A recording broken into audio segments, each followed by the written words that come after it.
हे आस मुरेना विठ्ठल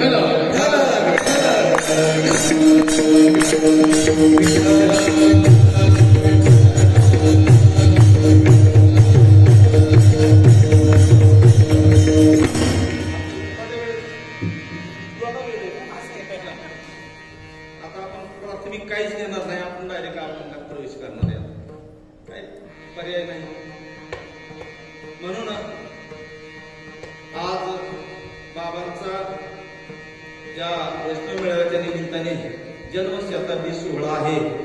जन्मशताब्दी सोहळा तसेच या आनंद आश्रमाचा 25वा वर्धापन दिन आणि माऊली महावैष्णव ज्ञानोबराय यांनाही आज 725 वर्षे समाधीस्थ झालेली समाधी घेतलेली झाली आहे. अशा या संधीवर आणि मला म्हणजे सांगण्याला खेद नाही वाटायचा, कारण माझी ही दुसरी सेवा आहे. गैरहजेरीत अधिकृत मला सेवा नाही पोपट महाराज, कारण 84 पासून बाबांचा साथ होती. श्रीपाद बाबांच्या बरोबर 84 सालापासून आहे. पण मी कुणाच्या मागं नाही लागत आणि लागणार नाही, आणि लौकिकाची आपल्याला घेणं नाही. फक्त आपल्याला एक सेवा, आता ट्रस्टींनी सांगितलं सुचवलं. एक मागच्या 5-6 वर्षापूर्वी अशीच एकदा चक्रीमध्ये केली होती कीर्तन सेवा, अशीच गैरहजर माणसांची. आजही तीच वेळ आहे, तरी काय हरकत नाही. मी जिवंत असेपर्यंत मिळाल तरी चालले. काय आता 67 पार केले, मिळेल कदाचित. विठ्ठल विठ्ठल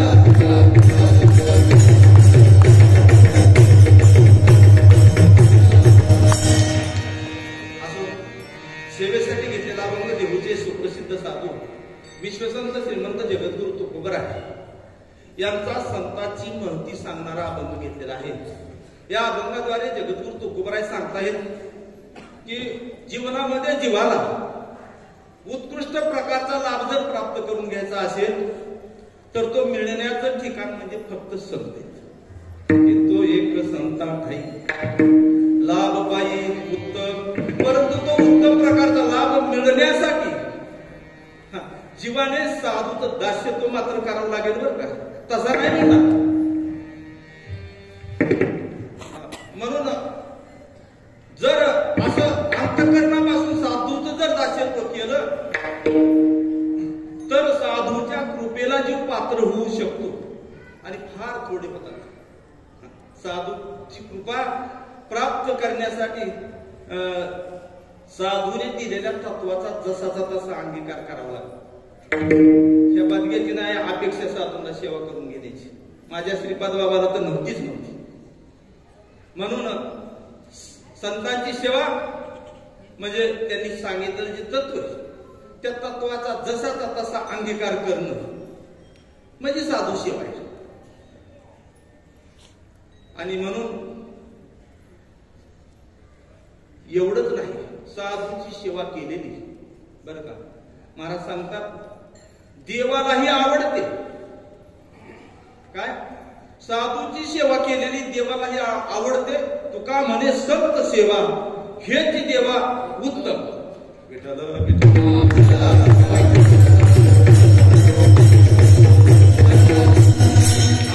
थोडक्यात भाव आता आपल्या समोर ठेवला. अभंग घेतलेला आहे जगद्गुरु तुकोबरायांचा. या अभंगाद्वारे तुकोबराय संतांची महती सांगत असताना जीवाला जीवनामध्ये लाभ पाहिजे. मग लाभ कोणता पाहिजे? साधारणपणे 90% लोकांचा नाही, मित्र म्हणतो 95-99% लोकांचा लाभ म्हणजे व्यावहारिक फायदा, भौतिक वस्तूची प्राप्ती, ह्याला आम्ही लाभ समजतो. तो खरा लाभ नाही. मग लाभ कोणता आहे? याच देही याच डोळा भोगू मुक्तीचा सोहळा. आपल्याला याच ठिकाणी इथंच मोक्ष प्राप्त कसा प्राप्त होईल यासाठी अंतःकरण झुरलं पाहिजे. कायमी उद्धार पावे,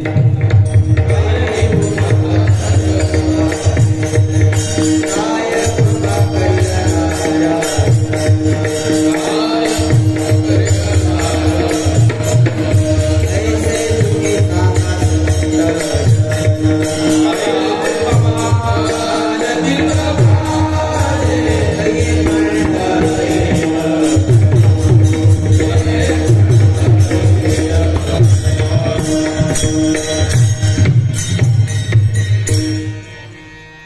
साधू पुढे जाऊन हा प्रश्न विचारावा, विहिरीला पाणी लागल का, मुलगा होईल का, लॉटरी लागल का? आणि नालायक लोक पोपट महाराज लॉटरीचे आकडे सांगणारीच तर काय हरामखोर महाराज लोक. 10 पैकी 1 आकडा लागला बस, मग कुणाला का लागला? महाराज बोलता प्रसिद्धी देतो. महाराजांनी प्रमाणाने सांगितलं, एक बेकी न्याय येतसे प्रजिती म्हणून समस्त लोक बोलतात. मग या कुणाला तरी येतो, मग त्यांनी महाराजाची प्रसिद्धी करायची, झालं महाराज प्रसिद्ध. मग त्याला काय लागतंय सांगायला? भरपूर त्याला म्हणजे समाजामध्ये फक्त पाहिजे असते प्रतिष्ठा आणि पैसा. आज माहित की त्याला स्वतःला गरज नसते, तो दुसऱ्याचं काय करू शकेल. आणि सांगणारे फार आहेत महाराज. मी नेहमी सांगत असतो, जे बी गुळ उसाचा घाना, तोंडीचा रस भरे भाना, शब्द चोपटे भरोनी वदना, करी भ्रमणा कर करी. कैसे शुद्ध निरूपिती ब्रह्म, ऐको निसात्विका एकसे प्रेम, परी निज हृदयीचा निरशे भ्रम, ऐशे वर्म निनती. ऐसा जो का शब्द ज्ञानी, उत्तम व्याख्याता ज्ञान कुणी, जनरंजवी मनोरंजनी स्वये कोरडपणी कर करती. म्हणून आमचे महाराज लोक महात्मे त्याला सांगतात, शब्द ब्रह्मी होशी आगळा, शब्द ब्रह्मी म्हणे होशी आगळा, मनसी न भिये कळी काळा, अरे बोधे विन सुख सोहळा, आहे तो जिव्हाळा वेगळाची विठ्ठल.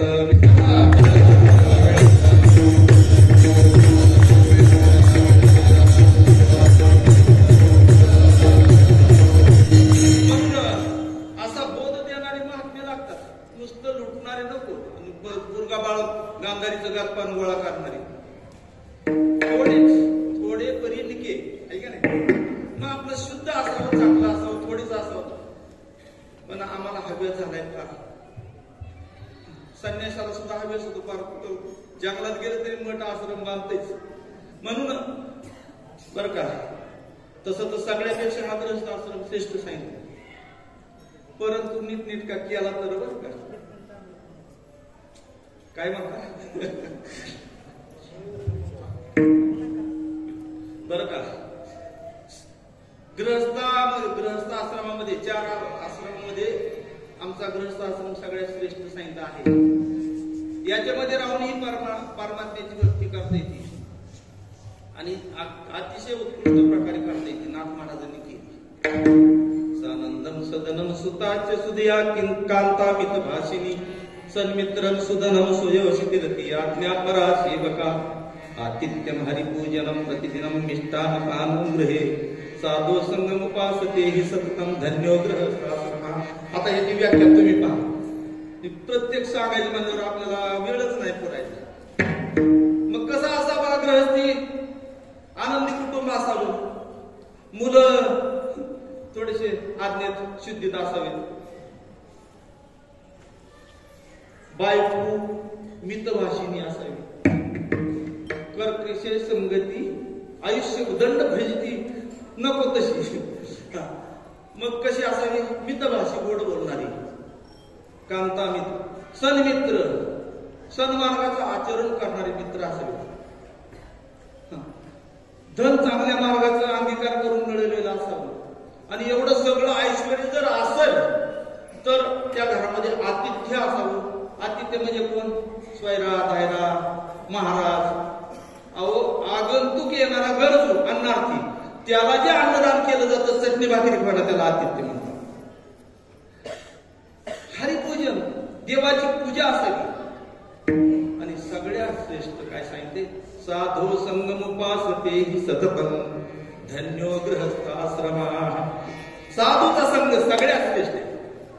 संगत संतन की करे,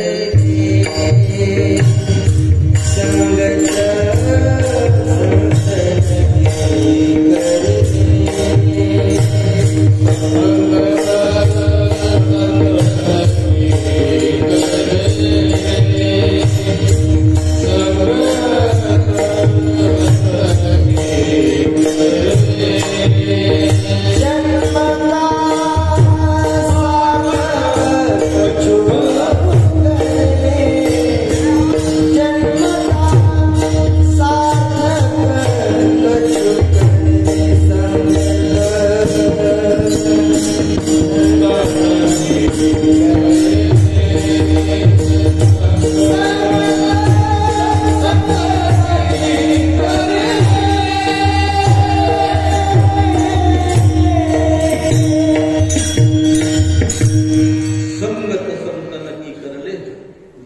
का सार्थक कछु करले.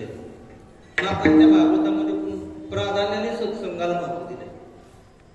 सत्संगेन परम प्राप्य दुस्तरम तरते चिरात तस्माद अति प्रयत्नेन सत्संगम सततम कुरु.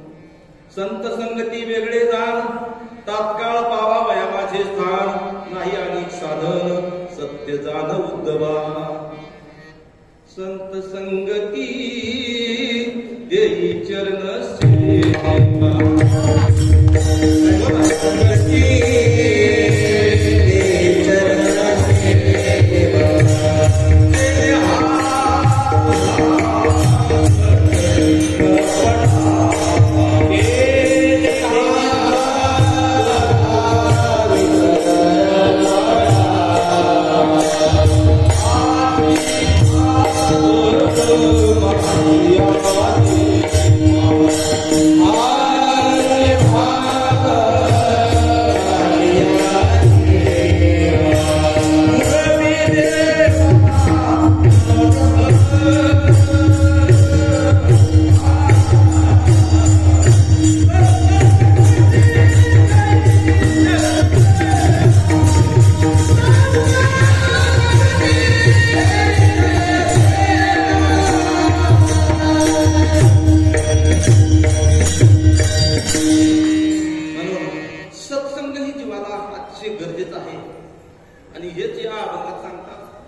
म्हणून तुमच्या आमच्या सारख्या सामान्य लोकांनी पहिल्यांदा संत कोणी ओळखायला पाहिजे.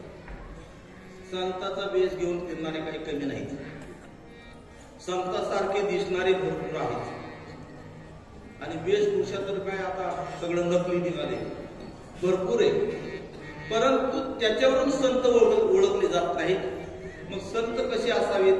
श्रोत्रिय, ब्रह्मनिष्ठ आणि दयाळू. तस्मात् गुरु प्रपद्येत जिज्ञासु श्रेय उत्तमं शाब्दे परेच निष्णातं ब्रह्मण्युपश्रमाश्रया. असे असावेत महात्मे. आणि मग महात्मे नाहीत का? संत बीज पलटे नाही जुग गयानंत हरे युग में जन्म धरे फिर संतन के संत. संत आहेतच, कधी जात नाहीत. आणि ज्यावेळेस संत जाते त्यावेळेस जग राहणार नाही.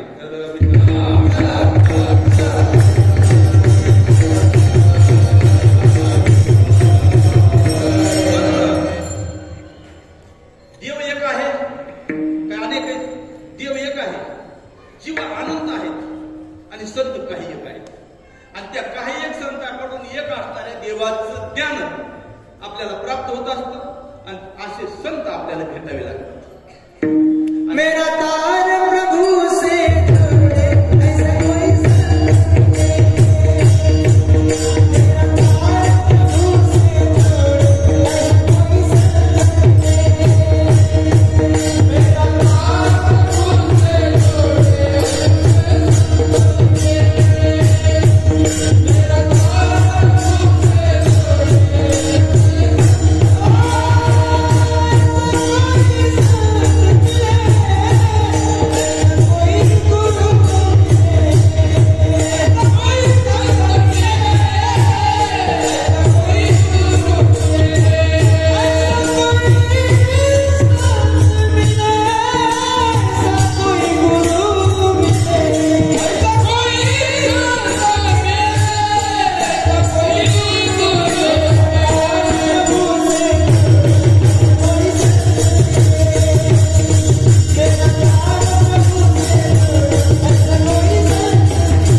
मेरा तार प्रभु से जोड़े ऐसा कोई संत मेरा तार प्रभु से जोड़े मेरा तार प्रभु बरोबर. प्रभूशी आपलं जोडून देणार महात्मा पाहिजे आहे का नाही? नाव तारी हे साचा. नाव तारती ती गोष्ट खरी, परंतु तारकेवी पहिलं पार न पवित्र वल्ला हाणणारा कोणी तिला. परंतु तुम्हाला ज्ञान देणारा महात्मा असतो आणि महात्मे फार पुढे. आणि असा महात्मा भेटणं म्हणजे भाग्याचा उदय ते हे जोडे संत पाय. आणि आपण सर्व भाग्य होते बरं का. आपल्याला कुठलंही शो देखावा न करणारा महात्मा, ओरिजिनल महात्मा, सहज तुमच्या आमच्यात बसणारा उठणारा असा महात्मा आमच्या जीवनामध्ये प्राप्त झाला. तो म्हणजे भाग्यधानी संत भेटी आवडी मोठी देवाची आवडी मोठी होती आवडी मोठी होती भाग्यधानी संत भेटी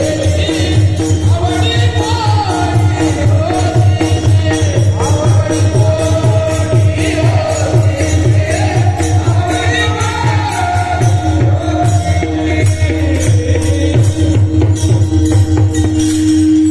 तसं आपण भाग्यवंत आहेत महाराज. खरंच भाग्यवंत. सहज भेटले बरं का. म्हणून आमच्या त्या बऱ्याच जणांना कळाली नाही. पोपट महाराज असेच आहे सहज. आणि काही कारणा थोडस प्रेरित करून आणलं गेलं नाही ना. अंतकरणापासून पाहिजे गुरुजी बळतच रडतराव घोड्यावर बसून ते ज्ञान प्राप्त नसतं होत. तनु म्हणून जीवे चरणाशी लागावे अगरवता करावे दासी सकळ.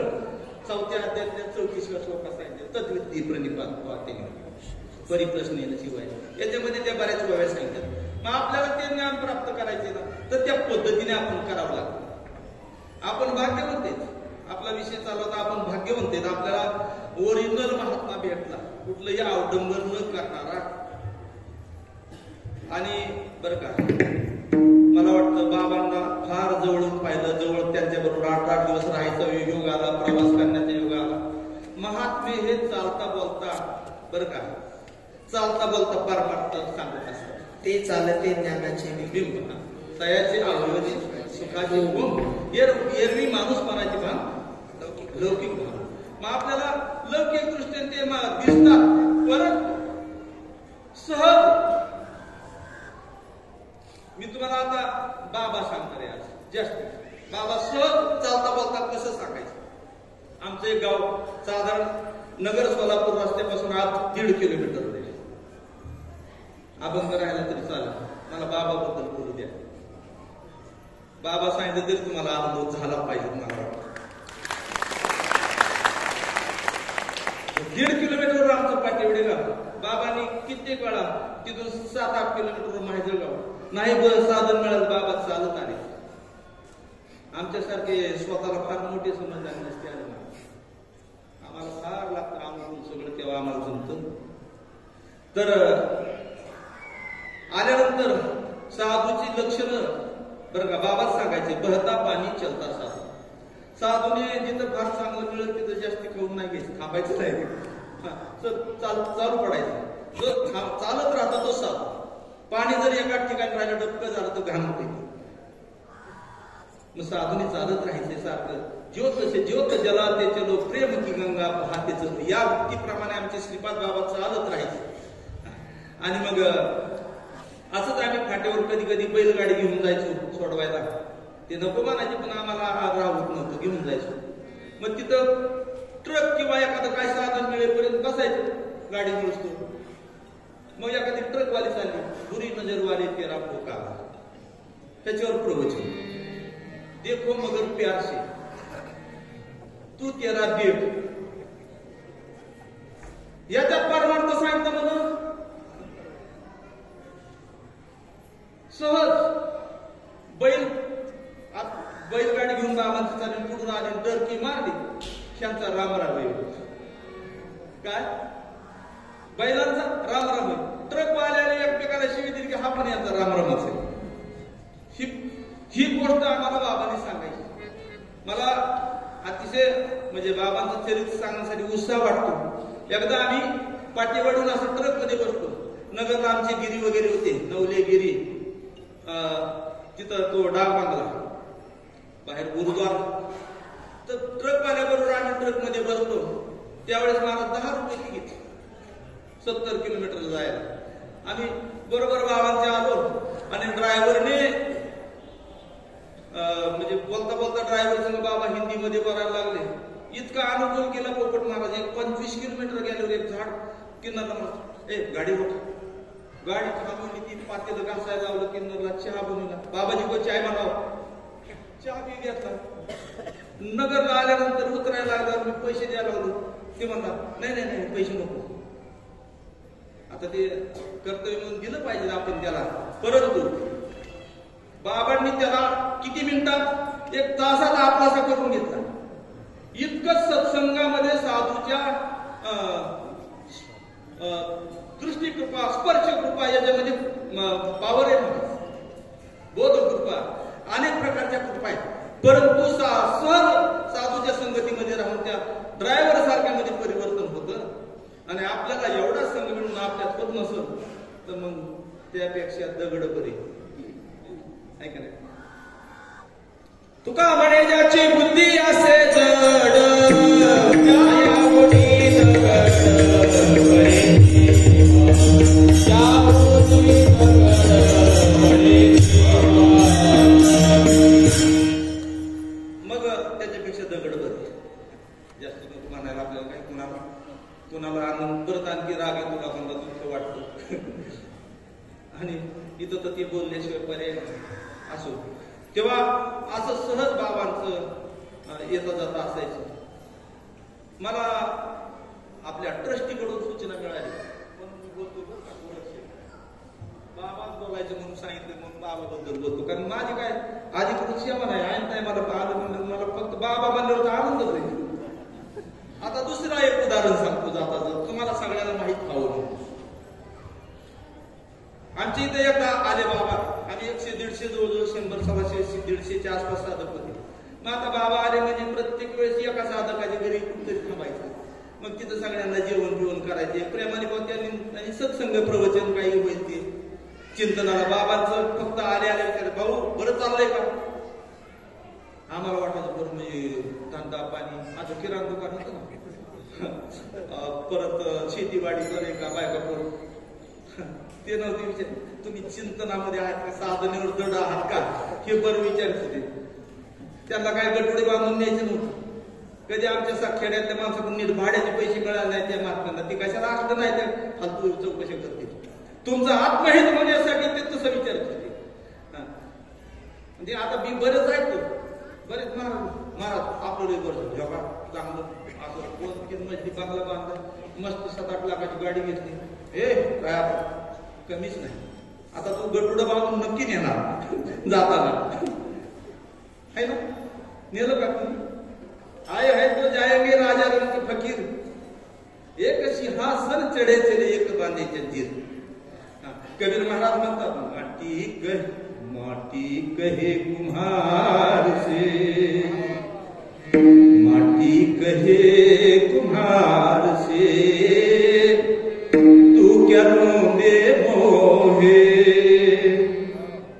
एक दिन ऐसा आएगा मैं रो दूंगी तो.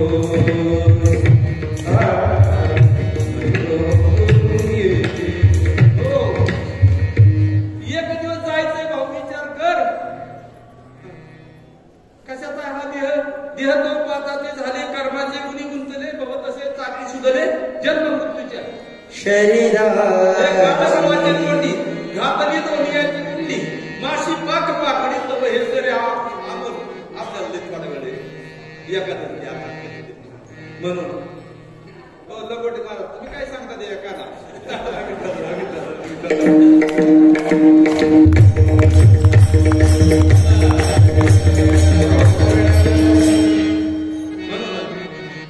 आपला विषय चालू होता. आमच्याकडे बाबा आले पंधर. तर एक निळकंठ्या नावाचा पोरगा पंक्तीला वाचला. पण आता आमच्या सारखे म्हणजे अर्धवटच ना गावातले, हे कुठे येतो तुला कोणी बोलवलं, म्हणजे पारधी हा उपेक्षित समाजाचा माणूस. आणि आम्ही साधक लोक ना, पण अक्कल कमी उठवून लावलं. आणि मग बाबा बाहेर लगवीला गेले होते. ज्यांच्याकडे जमत होत त्यांनी बादली मांडली, खांद्यावर टावेल, हात पाय धुवायला बाबा. तो निळकंठ्या नावाचा पारध्याचा माणूस एका कोपऱ्यात हिरमुसलं तोंड करून उभा राहिला बरं का. आणि ती बाबांनी पाहिजे. ती म्हणजे ओ बाबा इकडे या. हे भाऊ नाही, ओ भाऊ इकडे या. बाबांनी पोपट महाराज खरं म्हणजे अंगावर शारी हातावर पाणी ओतलं त्या पारद्याच्या आणि स्वतःच्या टावेलने पुसलं त्याचे हात आणि शेजारी घेऊन बसले. कोण उठील आता? एवढा अधिकार आहे महात्म्यांचा, एवढं सर्व व्यापकत्व आहे. सर्वाभूती पाहे एक वासुदेव कुसोनिया ठाव तोची संत साधू ओळखावा निका येरते ऐका मायापत. असं व्यापकत्व होतं. कोण्याही जीवाचा घडो मत्सर वर्म सर्वेश्वर पूजनाची. आमच्या बाबांजवळ ही व्यापकत्व होतं. आणि आम्हाला गरीब मोठा लहान श्रीमंत वगैरे दिसत असेल, स्त्री पुरुष हा भेद दिसत असेल तर आमच्यात गेलं काय?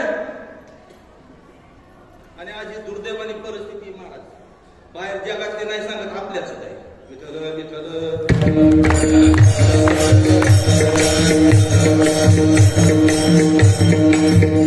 म्हणून श्रीपाद बाबा बद्दल बोलायचं म्हणलं कितीही सांगता येईल. बाबांनी आपलं जीवन केवळ तुमच्या आमच्यासाठी वेचले. जगाच्या कल्याणा संतांच्या विभूती देह कष्टविधी परोपकारी.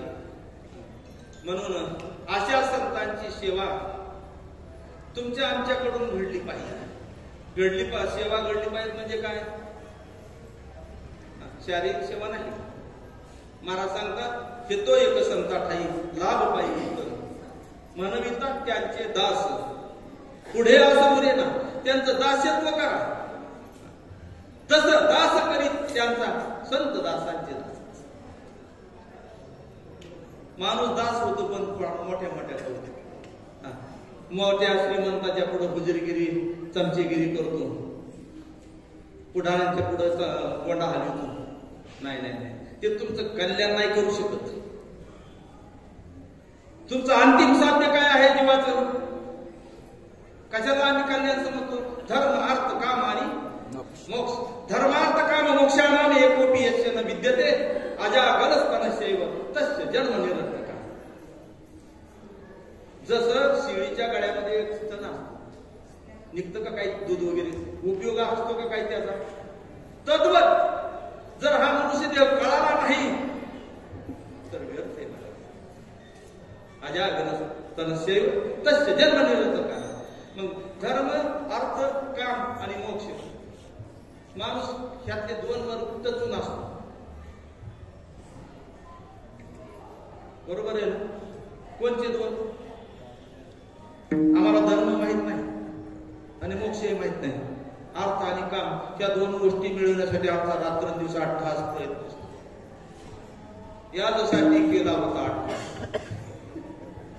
आणि महात्म्याने शेवटचा दिवस गोडवा म्हणून आम्ही रात्रंदिवस हेच आम्हाला व्यसन, दुसरं काहीच लागत नाही. आणि म्हणून ज्यावेळेस अंतकाळ येतो ना त्यावेळेस त्याला कुणी सोडत नाही महाराज. अंतिम दिसा गती कळो येईल अंतकाळी प्राण प्रयाणाची वेळी आणि राहती निराळी. ते बाजूलाच राहते, परंतु आम्ही त्यांनाच अंगीकारतो, त्यांनाच जवळ धरतो. आणि आमच्या साधू संतांनी हे पण सांगितलं नाही बरं का महाराज की टाकून द्या, पण थोडीशी संसारी असावी, आसवनी नसावी आणि भजन करावे कधी मधी का वेळोवेळ. आमचं कधी मधी बाबा सांगायचे बरं का, जेवायला आधी, झोपायला मधी आणि बातम्याला तुझ्या बाबाने ठेवल्यापासून समाधान कधीच मिळणार नाही ना. आमचं असंच आहे, कधी मधीच आहे. म्हणून असे संत महात्मे जीवनामध्ये खरं आपण भाग्यवंत भेटले, नाही तर भेटणं दुर्लभ आहे. कितीतरी शास्त्राने प्रमाण सांगितले, दुर्लभम त्रयमेव एतत् देवानुः हेतुक काय मनुष्यत्व मुमुक्षत्व महापुरुष संशय. देवानुः हेतुक मनुष्यत्व मनुष्यत्व मुमुक्षत्व महापुरुष संश्रय. महापुरुषाचा आश्रय मिळणं सगळ्यात श्रेष्ठ. पहिल्यांदा मनुष्य देह मिळणं दुर्लभ. बरं, मिळणं दुर्लभ असलं तरी मिळतो. नाथांनी भागवतात सांगितलं पाप पुण्य समान तैच पाहिजे कर्मभूमी. पाप आणि पुण्य समान झाल्यावर मनुष्य देह मिळतो. पाप जास्ती केलं नरकात जावं लागतं, पुण्य जास्ती केलं स्वर्गाला जावं लागतं. भोग भोगून पुण्याचा क्षय होतो, परत यावं लागतं. खाली मुलगन वर पाय परत माघारी यावं लागतं. परंतु पाप आणि पुण्याचे विरहित करायचे. जे आपल्याला अविनाशी असं सुख प्राप्त करायचं असेल तर पापही नको पुण्य नको. या स्थितीला जाण्यासाठी तो मार्ग सांगण्यासाठी एकच आहे जगात फक्त संत. आणि म्हणून असे संत दुर्लभ असतानाही भेटलेच. व्याघ्र सिंहाचे दूध जोडे, चंद्रामूर्ती हाता जडे, हरिप्रियांची भेटी नातोडे. हे दुर्लभ गाडी मनुष्य अजून पण प्रमाण आहेत बघा. चंद्रामृत सुखी शेवेल, रवी असता जाता धरवेल, भया हेळा सागर करवेल, तरी त्या साधूची भेटी न होईल का. आणि तरी आपण भाग्यवंत असल्यामुळे झाले असताना आपण त्याचा विनियोग समजून घेतला पाहिजे आणि संघात राहिला पाहिजे. आम्ही दैवाचे दैवाचे, आम्ही दैवाचे दैवाचे, आम्ही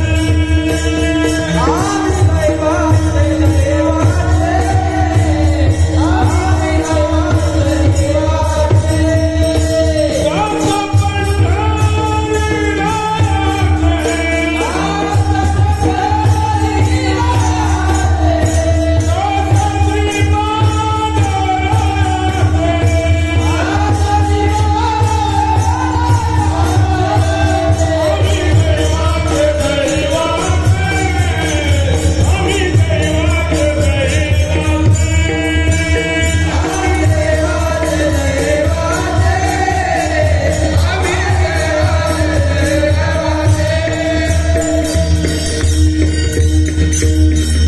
दैवाचे, आम्ही दैवाचे दैवाचे. दास पंढरी रायाचे भाग्यवंत आहेत. आम्हाला आमच्या पूर्व सुकृतामुळे भगवंताच्या कृपेने साधूची भेट झाली.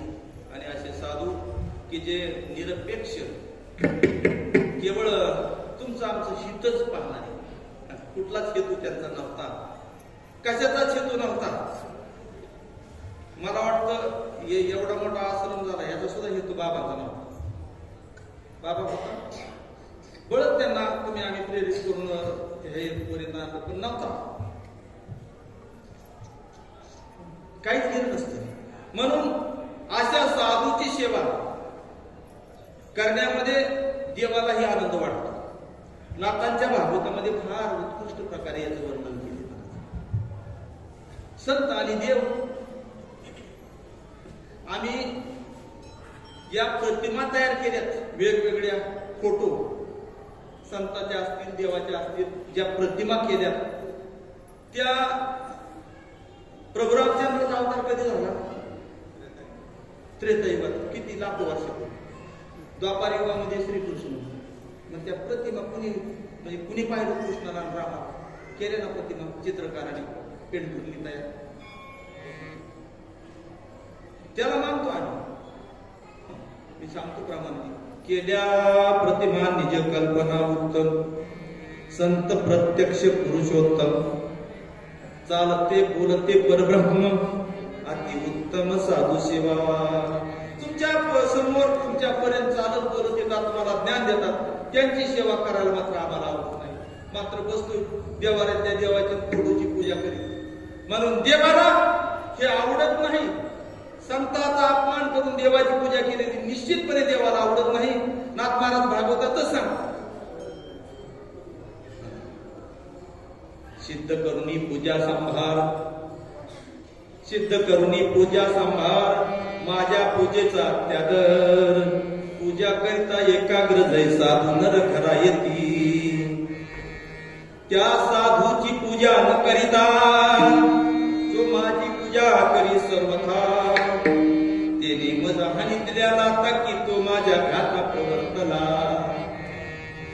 उद्धवाला भगवान परमात्मा सांगतायत, हे उद्धवा, जर देवाऱ्यातल्या देवाची षोडशोपचारी पूजा चालू आहे, धूप दीप नैवेद्य अगदी गावरान तुपाचा नैवेद्य असेल, आणि त्यावेळी जर कोणी साधू आला, त्या साधूचा अपमान केलेला देवाला आवडत नाही. पहा का आवडत नाही?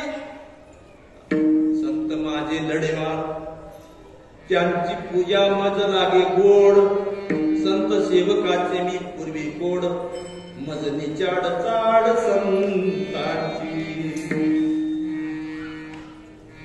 संतांची सेवा करणारा मला फार आवडतो. संत तर आवडतातच आवडतात. आणि एक उदाहरण दिलं त्यांनी, एक दृष्टांताच. बाळक एक एकुलता, त्याशी माथा हनत्रियाला था. मग पाटोळा ही नेसविता शोभली माता समजेना. एका बाईला दुसऱ्या बाईने आमंत्रण दिलं सुवासनीचं. ताई तुम्ही सांगा, सुवासनीचं आमंत्रण कुणी नाकारतं? मग सुवासनीचं आमंत्रण म्हणून बोलवलं, पण ती कोकण असतं ब्राह्मणाचं बोलवलं. आणि ह्या बाईला पार उतार वयात नवसाया देवऋषी दवाखाने सगळं करून मुलगा झालेला होता. एक लाडकं पोरग बरोबर घेऊन गेली. मग त्या बाईने सगळ्यांना एक सवाशीने पाय धुतले, पूजले, कुंकू हळदी कुंकू लावून पाटावर बसवले. आणि हिचा नंबर आल्यावर तिथे पण पाय पुजले, पण पोराच्या पेकाटात लाथ मारली आणि त्याला बाहेर घालून दिलं. आणि मग सगळ्या जेवायला बसल्या. आईने आनंदाने जेवण केलं असेल का? जर आई असेल तर जे पिढे बाळ हे नातांच्या भागवतातले बाबा, माझ्या पद्धतीचं नाही काय सांगत. प्राणतीयेचा बिकड ऐसा मातेचा स्वभाव, सूत्रधोरी एक जीव. जिच्या बाळाला त्रास दिला जातो, जिच्या बाळाला दुःख दिलं जातं, तिला पंचपक्वान्नाचा ताट जरी असेल आवडेल का? कधीच आवडणार नाही. आणि मग जेवणानंतर सगळ्यांना एक चांगल्यातला शालू दिला आणि हिला पण दिला. आणि तिला म्हणतात, सीताबाई गेला का आता तुमचा राग? जिचे पिढे बाळ प्राणतेचा विकळ ऐसा मातेचा स्वभाव, सूत्रधोरी एक जीव. ते प्रमाणे माझ्या लक्षात येणार. पोपट बाबांनी सांगितलं बरोबर. मग पाटोळा ही नेसविता शोभली माता समजेना, असं नाताच्यात काढलं जातं. म्हणून तिला कितीही भारीला शालू दिला तर तिची व्यथा नाही कमी झाली. तिला म्हणजे बाळाबद्दलची जी प्रेम आहे, जी व्यथा आहे, परंतु नाकारता येत नाही म्हणून गळत देऊन घास कडू विषयासारखे लागत होते तरी खाल्ले. अशा पद्धतीने तिने आपलं जेवण वगैरे करून निघाली. ज्यावेळेस शालू दिला त्यावेळेस सांगितलं, नाराजीच व्यक्त केली. तसं सांगायचा हा सिद्धांत कशासाठी? साधूचा अपमान जर केला तर तो देवाला आवडत नाही. विठ्ठल विठ्ठल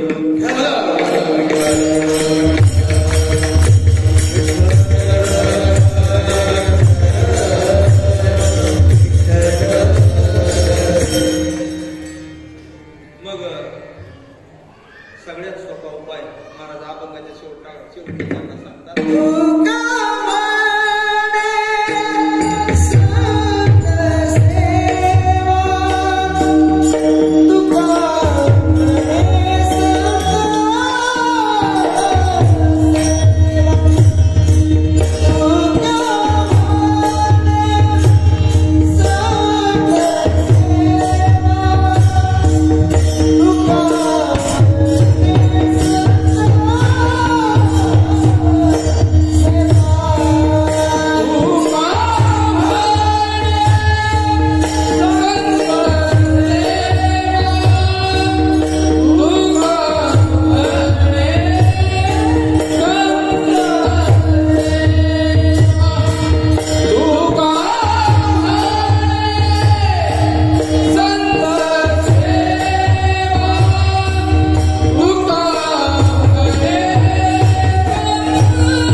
मिळावं असं आज सद्गुरू श्रीपाद बाबा यांच्या प्रार्थना करतो. मला ऐन टायमाला सुचविल्याप्रमाणे आपण 12 वाजलेले आहेत आणि शॉर्ट बट स्पीच आहे का नाही, अगदी वेळेच्या आधी कार्यक्रम सोडला तर 10 मार्क जास्ती मिळतात असं म्हणतात. कशाला कुणाला नको जास्त दुरुस्त काढायला आपलं थोडक्यात तुम्ही पण म्हणलं पाहिजे की आपलं वेळेत उरकलं बाबा महाराजांनी. असो, माझ्या अल्पमतीप्रमाणे या अभंगाचं चिंतन आपल्या समोर ठेवण्याचा प्रयत्न केला. जे योग्य असेल, जे काही असेल ते माझ्या हृदयस्थ सद्गुरू सच्चिदानंद श्रीपाद बाबांचं समजून त्याचं ग्रहण करा, आपल्याजवळ साठवा आणि काय चुकीचं असेल ते नका घेऊ, ते माझ्याकडे देऊन टाका. परंतु जे योग्य आहे, जे शास्त्रसंमत आहे त्याचा निश्चितपणे अंगीकार करा.